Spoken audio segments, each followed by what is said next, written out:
الله وایي داسې به نه کوئ تاسو خو اوس مسلمانې زنانه ویئ وقرن فی بیوتکن ولا تبرجن تبرج الجاهلیة الاولى د پخواني جاهلیت په څېر به له کورونو نه راوځئ نن د دنیا کافران لګیا دي او په مسلمانو خورکیو باندې خواري کوي چې په یو بل نوم یې له کورونو نه راوباسي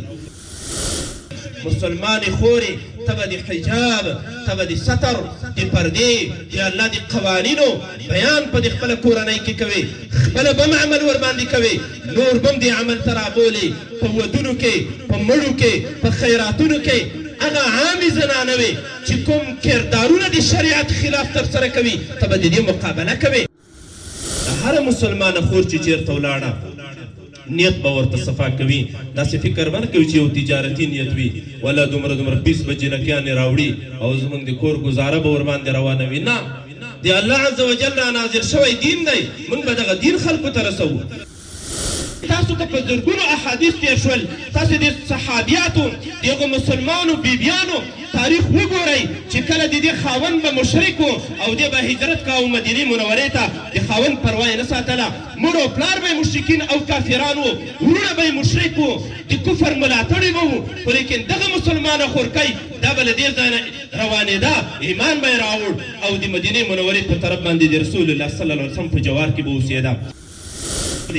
تا باندې به خلک لوم وایي تا ته به پیغور درکوي څنګه مخ پټوې څنګه حجاب کوې دا ته څنګه یې دا ته لکه چې زړه کې نه یې ښه یاره لکه چې ارادې دې تا خرابې دي موږ خو ټول سپین زړه والا خلک یو نو ستا جواب به دا وي چې موږ که څومره د زړه نه صفا خلک یو خو د صحابه کرامو زړونو ته نه رسېږو دا چې جلسم په ختمېدو باندې دا یو څو خبرې عرض کوم چې دغه مسلمانې خویندې اوس په دې باندې مکلفې دي چې دا کوم څه دوی زده کړل په دې باندې عمل وکوي او تر نورو یې ورورسوي زموږ په دې زرګونو احادیثو مبارکو کې د دین مکمل خلص موجود و دې کې د عقیدې بیان موجود و دې کې د عباداتو بیان موجود و په دې کې د حلال او د حرامو بیان موجود و دې کې معاملات موجود و دې کې معاشرتي مسائل موجود و په دې کې کلیوالي زندگی موجوده وه دې کې سیاست مدني موجود و دې کې د رسول الله صلی الله علیه وسلم د ژوند کارنامې موجودې وې دې کې د حضرت عایشه صدیقه رضی الله تعالی عنها علمي انداز موجود و دې کې د رسول الله صلی الله علیه وسلم د کورني ژوند بیان موجود و دلته د نبی کریم صلی الله علیه وسلم د بیبیانو قصې موږ ته تېرېدلې دلته د صفیه رضی الله تعالی عنها شجاعتمندانه کارنامې چې د یهودي سر قلم که او د بنو قریظه و د یهودانو هغه شوم هدفونه د یوې بیبي شنډ وګرځول د بنو قریظه و ټول پلان یې له خاورو سره خاورې که دغه د شجاعت نه ډکې کارنامې دا موږ ته په دې احادیثو مبارکو کې تېرې شوې دلته د حضرت عایشې صدیقې رضی الله تعالی عنها هغه علمي شان چې لوی لوی صحابه کرام به راتلل او له دې نه به علمي استفاده کوله حتی کې د حکومتولۍ په باب باندې به خلفای راشدینو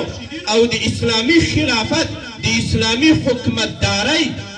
مشران او امیران راتلل او له حضرت عایشې صدیقې رضی الله تعالی عنها سره به مشورې کولې نن زموږ دغه مسلمانې خورکۍ په دې باندې مکلفې دي څه یې چې زده کړي اول په خپل عمل کې راولي او بیا یې تر نورو ورورسوي تاسې وګورئ زموږ د دیني جامعاتو نه چې کله یو څوک فارغېږي څنګه د په وجود کې بدلون موجود وي په زرګونو علما فارغېږي حفاظ کرام فارغېږي ډېر شاذ او نادر به تاسو دا اورېدلی وي فلانکی مولي صاحب چې دی هغه په چرسو باندې روږدی دی یا په نشو باندې روږدی دی یا پلانکی لوچګي ترسره کوي یا فلان دی یا فلان دی د ده په ژوند کې د نورو ځوانانو سره یو معلوم توپیر معلومیږي یو فرق معلومیږي قرآن کریم کې الله عز وجل فرمایي قل هل یستوي الذین یعلمون والذین لا یعلمون یا رسول الله صلی الله علیه وسلم ته ورته ووایه هغه څوک چې د الله په دین باندې پوهیږي او هغه څوک چې نه پوهیږي د خپل مابین کې سره برابر دي چېرته هم نه دي برابر موږ معلوم وینو هغه څوک چې د دیني علومو نه فارغېږي که نور نه وي په دې ژوند کې خو یو څه ناڅه دینداري معلومیږي زموږ دغه مسلمانه خور به هم له نورو خویندو نه ډېر بیل شان لري د دې ستر او حجاب د دې کالي د دې په کور کې ژوند د دې اخلاق د د دې تقوا د دې لمونځ ګزاري د دې عبادت د دې د قرآن کریم سره مینه که چېرته دا پردي کور ته ولاړه هغه کور نه مدرسه جوړول قرآن کریم کې الله عز وجل مسلمانو زنانو ته وایي واذکرن ما یتلی فی بیوتکن واذکرن یوه معنه دا کوي تاسو یاد کوئ هغه آیتونه د قرآن عظیم شان چې ستاسو په کورونو کې تلاوت کیږي حافظان وګرځېږئ بله معنی دا ده د دې مذاکره کوئ په دې کور کې د قرآن عظیم شان آیتونه تشریح کوئ د دې نه پند او نصیحت اخلئ نور زنانوي هم دې ته رابولئ چې د الله عز وجل قوانین زده کړي واذکرن ما یتلی فی بیوتکن له خپلو کورونو نه مدرسې جوړې کړئ په د خپل کور چاپیریال کې د الله عز وجل د دین وده د الله عز وجل د دین خوراوی دې ته کار وکوئ د هره مسلمانه خور چې چېرته ولاړه نیت به ورته صفا کوي داسې فکر به نه کوي چې یو تجارتي نیت وي ولا دومره 20 بجې نکیانې راوړي او زموږ د کور ګزاره به ورباندې روانوي نه د الله عز وجل را نازل شوی دین دی موږ به دغه دین خلکو ته رسوو د عقیدې په برخه کې به موږ انقلاب راولو د عباداتو په برخه کې به موږ انقلاب راولو تاسې وګورئ کله چې قرآن کریم را نازل شو نو تقریبا 4 قسمه جهالتونه قرآن کریم کې ذکر دي دا د رسول الله صلی الله علیه وسلم په راتګ او د قرآن کریم په نزول باندې دا ټول جهالتونه له منځه ولاړل او دغه جهالتونه چې په کومه ټولنه کې موجود وي دې ته جاهلیت الثانیه ویلی کیدای شي دا دوهمه ناپوهي ده یو د اسلام نه پخوا ناپوهي وه د اسلام په راتګ باندې هغه له منځه ولاړه او بله دا چې د اسلام په آخره دوره کې به بیا دا ډول جهالتونه شروع شي نو موږ به دغه 4 جهالتونه زموږ دغه مسلمان خورکۍ دا له منځه وړي په د خپل علم باندې به یې له منځه وړي د لومة لائم پروا به نه ساتي حتی که د خپل پلارم د شریعت له چوکاټ نه کوږ که د خپل ورورم د شریعت له چوکاټ نه کوږ که د خپل خاوندم د اسلام له چوکاټ نه کوږ موږ به د دې پروا نه ساتو رسول الله صلی الله علیه وسلم به فرمایل لا طاعة لمخلوق فی معصیة الخالق مخلوق کې مور او پلارم راځي ورونم په دې کې راځي خاوندم په دې کې راځي کني تاسو ته په زرګونو احادیث تیر شول تاسو د صحابیاتو دغه مسلمانو بیبیانو تاریخ وګورئ چې کله د دې خاوند به مشرک او دی به هجرت کوو مدینې منورې ته د خاوند پروا یې نه ساتله مور او پلار به مشرکین او کافران وو ورونه به یې مشرک وو د کفر ملاتړي به وو خو لیکن دغه مسلمانه خورکۍ دا به له دې ځای نه روانېده ایمان به یې راوړ او د مدینې منورې په طرف باندې د رسول الله صلی الله علیه وسلم په جوار کې به اوسېده 4 جهالتونو کې یو جهالت هغه د عقیدې سره تړاو لري الله عز وجل د منافقانو بیان کوي د غزوه احد چې کله صحابه کرامو ته تکلیف رسېده نو الله عز وجل فرمایي یظنون بالله غیر الحق ظن الجاهلیه دوی په الله باندې ناحقه ګمانونه کول چې هغه د جاهلیت د کفر د وخت ګمانونه و خدای عز وجل هم دې وساتي نو د ظن د عقیدې د ګمان متعلق به موږ سپېڅلتیا راولو په بدو ګمانونو کې یو ګمان د منافقینو دا و کله چې مدینه منوره محاصره شوه او خندقونه کندل کېدل د مدینې منورې د دفاع دپاره په غزوه احزاب کې بیا الله دغه کافرانو ته شکست ورکړ الله عز وجل فرمایي یحسبون الاحزاب لم یذهبوا دوی په لښکرو د کافرانو باندې ګمان دا کوي چې دا شکست نه خوري دا نه دي تښتېدلي دا د مدینې منورې د منافقانو بیان الله موږ ته دا کوي مسلمان خورکۍ ته به په دې کور کې د ګمانونو د عقایدو په باب انقلاب راولې په لسګونو ګمانونه زموږ په دې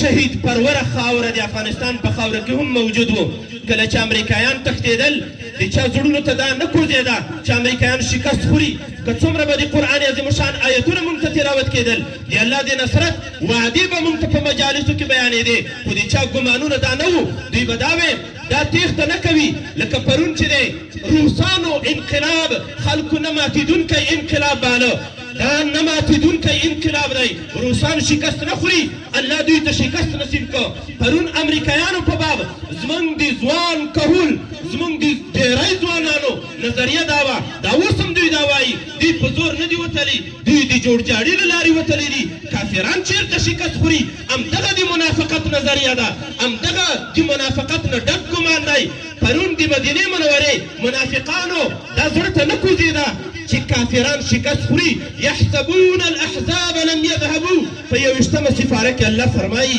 دوی په لښکرو د کافرانو دا ګمان نه کوي چې دا به شکست خوري خو الله دوی ته شکست نصیب کړ الله له موږ سره وعدې رښتونې کړي مسلمانې خورې ته به په کورنۍ کې انقلاب راولې ته به نظریتي انقلاب راولې ته به عقیدتي انقلاب راولې ته به سمه عقیده خلکو ته ور زده کوې د قرآن کریم آیتونه او د رسول الله صلی الله علیه وسلم احادیث به په سمه توګه ورته تشریح کوې ته زموږ یوه عالمه جوړه شوې د پیغمبر په منصب باندې کېناستې او د پیغمبر وارثه زنانه شوې بل ګمان به د زنانو متعلق چې کوم جاهلیت دی دا به له منځه وړي وقرن فی بیوتکن ولا تبرجن تبرج الجاهلیة الأولى الله مسلمانو زنانو ته وایي کورونو کې واوسېږئ له کوره به بې ضرورته نه راوځئ او داسې به ځان نه راښکاره کوي لکه د لومړني جاهلیت په څېر باندې د اسلام نه مخکې زنانه به ښکلي کالي واغوستل تنگ کالی نیم بدن بیلوت و روایتونو کې دا راځي حافظ ابن کثیر رحمه الله ډېرې قصې را نقل کړې دي غاړې به یې لوڅې وې عطر به یې ووهل او بیا به د ځوانانو مخکې تېرېده پښو ته به یې ګونګړي اچولي وو شرنګوونکي زیورات به یې پښو ته اچولي وو کله به یې ملغلین کالي اغوستي وو له مریو ملغلرو څخه به جوړ وو او بیا به د ځوانانو مخې ته تېرېدې څومره به چې ډېرو ځوانانو دې ته توجه وه نو دا به ډېره کمالداره ښځه ښکارېده الله وایي داسې به نه کوئ تاسو خو اوس مسلمانې زنانه ویئ وقرن فی بیوتکن ولا تبرجن تبرج الجاهلیة الأولى د پخواني جاهلیت په څېر به له کورونو نه راوځئ نن د دنیا کافران لګیا دي او په مسلمانو خورکیو باندې خواري کوي چې په یو بل نوم یې له کورونو نه راوباسي اختلاط جوړ کړي د نارینه و ښځو په مابین کې ګډوډي د نارینه و ښځو په مابین کې اختلاط فحشا ته کار وکوي راډیو تلویزیون په دې باندې لګیا دي باقاعده دعوتونه د جاهلیت الثانیه دپاره په کار باندې اچول شوي دي مسلمانې خورې ته به د حجاب ته به د ستر د پردې د الله د قوانینو بیان په د خپله کورنۍ کې کوې خپله به هم عمل ورباندې کوې نور به هم دې عمل ته رابولې په ودونو کې په مړو کې په خیراتونو کې هغه عامې زنانه وې چې کوم کردارونه د شریعت خلاف ترسره کوي ته به د دې مقابله کوې نه به خپله په دې ناروا اعمالو کې ګډون کوې او نه به نورې زنانه ورته پرېږدې تا باندې به خلک لوم وایي تا ته به پیغور درکوي څنګه مخ پټوې څنګه حجاب کوې دا ته څنګه یې دا ته لکه چې زړه کې نه یې ښه یاره لکه چې ارادې دې تا خرابې دي موږ خو ټول سپین زړه والا خلک یو نو ستا جواب به دا وي چې موږ که څومره د زړه نه صفا خلک یو خو د صحابه کرامو زړونو ته نه رسېږو د انبیا کرامو ایمانونو ته موږ نه رسېږو دا د الله قوانین دي چې حجاب به موږ په ځان باندې مراعاتوو او با حجابه مسلمانه خورکۍ به ځان او همدارنګې کلیوالې زنانه وې جوړوو د دې مقابله به ته کوې په دې برخه کې چې څومره جزیات دي دا ټول به له منځه وړې او د الله عز وجل د دین تنفیذ په خپل ځان او په خپلې کلیوالو باندې به یې کوې دریم جاهلیت هغه دی غیرت جاهلیت دی هر هغه غیرت چې د اسلام سره په ټکر کې وي د دې مقابله به ته کوې دې ته په قرآن کریم کې حمیة الجاهلیه ویلې شوي دي إذ جعل الذين كفروا في قلوبهم الحمية حمية الجاهلية نبی کریم صلی الله علیه وسلم مکې مکرمې ته د عمرې دپاره راته مشرکان د مکې راووتل شپږم کال د هجرت و دوی وې قتل محمد صلی الله علیه وسلم رجالنا محمد خو زموږ ځوانان قتل کړل راته مړه یې کړل دی به اوس موږ ژوندي وو دی به د مکې مکرمې په ښار کې ګرځېږي دا داسې وخت و چې مکه مکرمه لا فتحه شوې نه وه نو دا به موږ ورته ګورو دی به دلته ګرځېږي ټولو یې مخه ډب کړه مقابلې ته یې راووتل رسول الله صلی الله علیه وسلم یې پرې نه ښودو چې مکې مکرمې ته داخل شي الله قرآن کریم کې د دې غیرت نه تعبیر په جاهلي غیرت سره وکاو اذ جعل الذین کفروا في قلوبهم الحمية حمية الجاهلية هغه وخت چې دوی د خپل زړونه له غیرته ډک کړل البته د جاهلیت او د ناپوهۍ غیرت کفري غیرت شرکي غیرت له دې نه زړونه ډک کړل محمد خو پردی سړی نه و محمد خو د مکې مکرمې سړی و صلی الله علیه وسلم محمد صلی الله علیه وسلم خو د الله دین دوی ته بیاناوه په دې ورسره ورانه وه رسول الله صلی الله علیه وسلم خو قریشي سړی و د مدینې منورې په طرف هجرت خو له دوی نه کړی و خو د ده بندول دا دوی غیرت بلل لکه پرون چې په روسي او امریکایي انقلاب دواړو انقلابونو کې زموږ ځینو غولیدلو ځوانانو په د خپلو موټونو باندې لیکل یا وطن یا کفن دا یا وطن یا کفن غیرت دا د امریکایانو په مقابل کې نه و نه د روسي دړمارانو په مقابل کې و نه د هغو اروپایي سکشویانو په مقابل کې وه چې دلته یې د مسلمانانو په کورونو باندې چاپې اچولې مسلمانان یې په شهادت باندې رسول بلکې د هغوی لارې دوی جارو کولې د هغوی ډالر یې خوړل او د دوی لاسپوڅې یې ځانونه بللي وو دوی یا وطن یا کفن د خپل مجاهد ورور په مقابل کې استعمالاوه هغه مجاهد ورور چې د وطن د ازادۍ دپاره دوی مبارزه کوله او د الله د قوانینو د تنفیذ په خاطر راوتلي وو خپل کورونه یې بمبار شول هجرتونو باندې مجبوره شول تر باګرام او ګوانتانامو ورسېدل خو د اسلام دفاع یې نه پرېښوده تا خو د دې په مقابل کې یا وطن یا کفن وي دغه شعار دا کاذب شعار و خو وطن خو هم پاتې شو د امریکایانو په تیارو پسې دغه ځوانانو ځانونه راځوړن نه کړل دا جاهلي غیرت و دا د اسلام سره په ټکر کې غیرت و غیرت دا و چې د روسانو مقابله وکړو غیرت دا دی چې د امریکایانو مقابله وکړو غیرت دا دی چې د خپل وطن نه دفاع وکړو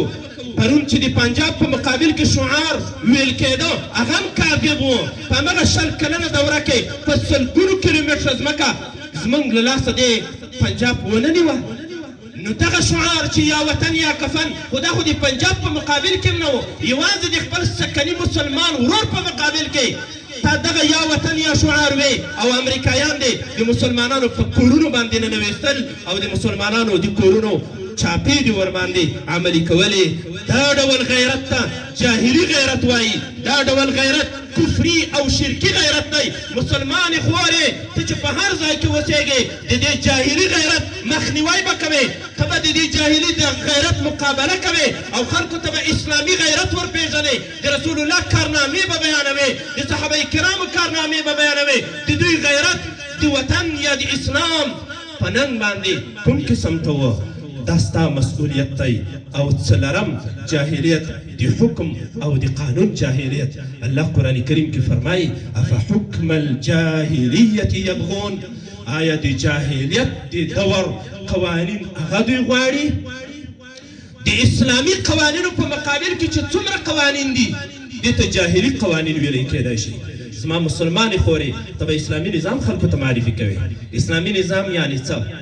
اسلامي امارت یعنې څه اسلامي نظام له څه نه جوړ وي د اسلامي نظام په مقابل کې کفري نظامونه څه معنا دیموکراسي څه معنا د اسلامي نظام په مقابل کې کمونیزم څه معنا د اسلامي نظام په مقابل کې سوسیالیزم څه معنا د اسلامي نظام په مقابل کې نشنالیزم څه معنا د اسلامي نظام په مقابل کې کپیټالیزم څه معنا ته به دا واضح کوې او خلک به د الله قانون ته رابولې دې وجې نه قرآن عظیم شان په موږ باندې 15 حقوق لري او ذاتي خبره هم بس کوم یو دا چې موږ به قرآن عظیم شان باندې ایمان لرو دوهم دا چې قرآن کریم به موږ الفاظ په سمه توګه باندې زده کوو تلاوت به یې کوو او دریم دا چې د قرآن کریم معنا او تفسیر به زده کوو څلرم حق د قرآن کریم په موږ باندې دا دی چې په دې باندې به عمل کوو او پنځم حق هغه دا دی ان الحکم الا لله د الله په ځمکه کې به حکومت ولي یوازې د الله وي اسلامي امارت دغه عسکر چې تاسو ته ولاړ دي دا خو د اسلامي قوانینو مدافعین دي دوی له خپلو خېټو اسم تاسو ته نه وایي د اسلام او د قرآن کریم هغه قوانین تاسو ته بیانوي چې الله موږ ته رانازل کړي په دیموکراسي کې خود ساخته قوانین وي په کمیونیزم کې خود ساخته قوانین وي د انسان په عقل باندې جوړ شوي قوانین وي اما اسلامي نظام هغه تاته د قرآن کریم آیت وایي د پرون کابل ورځ په غزني کې قصاص جاری شو ولې جاری شو آیت وایو کتب علیکم القصاص فی القتلى په تاسو باندې قصاص فرض دی په وژل شوو کسانو کې چې کله یو څوک ووژل شي نو قصاص به جاري کوئ نو د قرآن کریم یو آیت تطبیق شو. ولې غل نیول کېږي؟ ولې دته جیل ورکول کېږي؟ ولې له ده نه لاس کټ کېږي؟ ولې د زنا مخنیوی کېږي؟ ولې د قطع طریقو مخنیوی کېږي؟ ولې د بدماشانو مخنیوی کېږي؟ د هر سوال په مقابل کې یو آیت او یو حدیث پیش کېږي. نو دا خو د طالب نظام نه دی، دا خو د الله نظام دی. دا طالب خو د الله د نظام یوازې عسکر دی، یوازې د الله د نظام نه دفاع کوي. أقول قولي هذا استغفر الله لي ولكم ولسائر المسلمين. بخنه غواړم د جمعې ورځ هم د خبر رانه اوږده شوه.